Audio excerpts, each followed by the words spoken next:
இடி இடித்தது மழை அடித்தது அடித்தது புயலும் மலையுடைந்தது அலை எழுந்தது எழுந்தது பிரளயம் கல்லோடும் உள்ளோடும் காற்றோடும் போராடி பல்லாண்டு வாழும் இனம் பொறி விழுந்தது பணம் எரிந்தது எரிந்தது நதியும் நுகை கறிந்தது நிலம் சரிந்தது திரிந்தது பருவம் அங்கார கூத்தாடி அனலுக்குள் நீராடி மேலேறி வந்த இனம்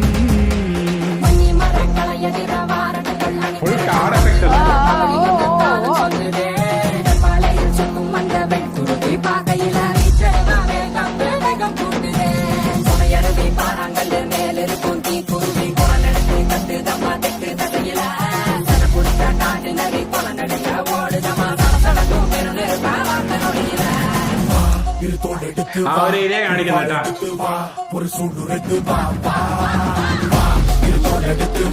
ஒரு வாடெடுத்து வா ஒரு சூடு வா